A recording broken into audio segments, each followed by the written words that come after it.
Yeah, hello everyone! I'm very tired, but I'm also very excited to share with you my process of moving here in Japan. So today I'll be sharing with you the process, the expenses, as well as how I found this share house. So first things first, let's talk about agencies. In the Philippines, I know two agencies. Number one is GEM Education. Number two is Jellyfish. If you're outside the Philippines, you can check Gogo Nihon. Personally applied for my student visa with GEM Education. I'm not promoting them, I'm just really grateful for them for helping me. For eligibility, I'm currently 29 years old and I'm really happy because you can apply for a student visa from 19 to 35 years old. And then you should also have at least 180 hours of and 5 Nihongo. It's roughly about 2 months if I remember it correctly. Let's also talk about the departure schedule. They have April, July, October, and January. I chose July because, yeah, nandaru kana? Why did I choose? I think I chose July because I was still saving money and April was too early for me. The tuition fee is relatively cheaper because it's only 1 year and 9 months compared to April, which is exactly 2 years.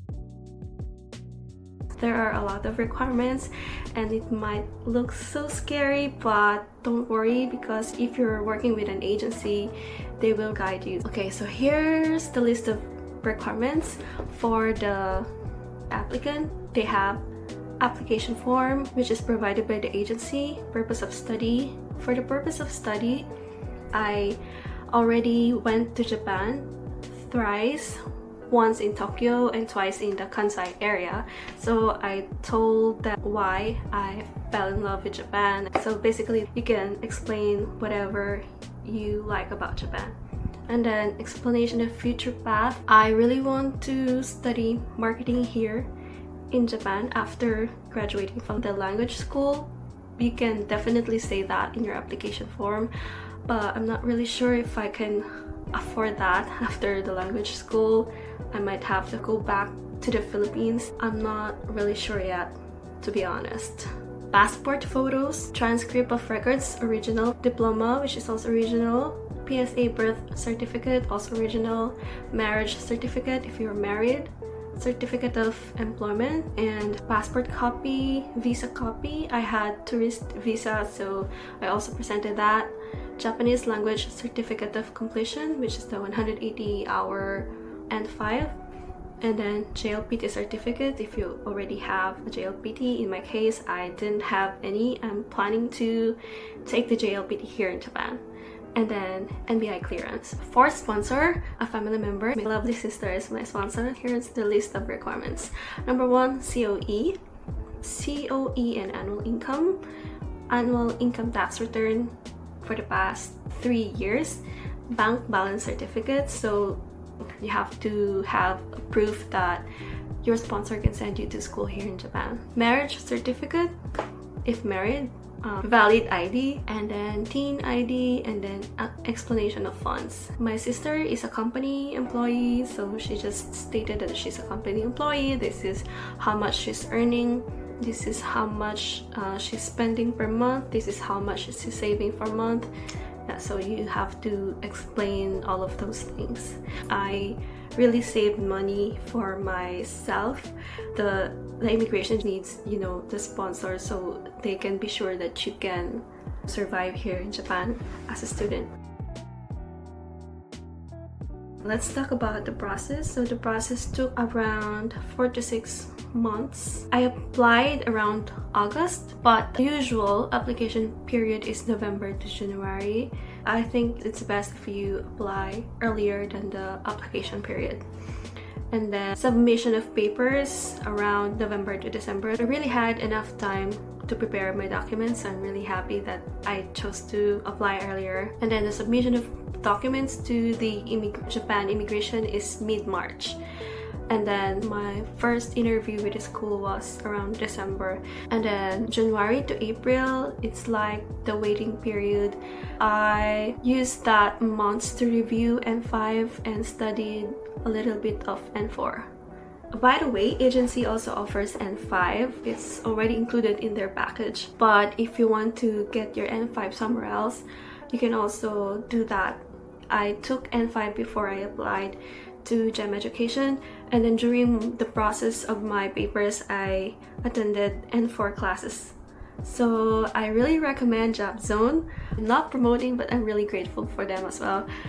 Jeremy Sensei and Mimo Sensei are really great Japanese teachers in the Philippines. Mimo Sensei is a Japanese person.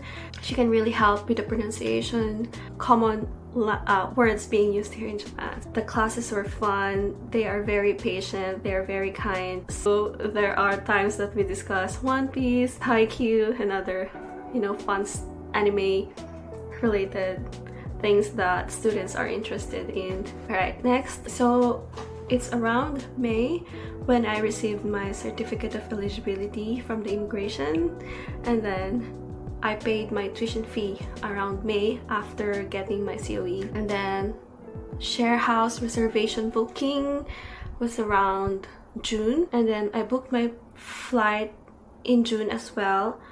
I applied for a visa around mid-June and received it after only 1 week. The agency also helped me with the visa. I also had another placement test to gauge your level of Nihongo around June.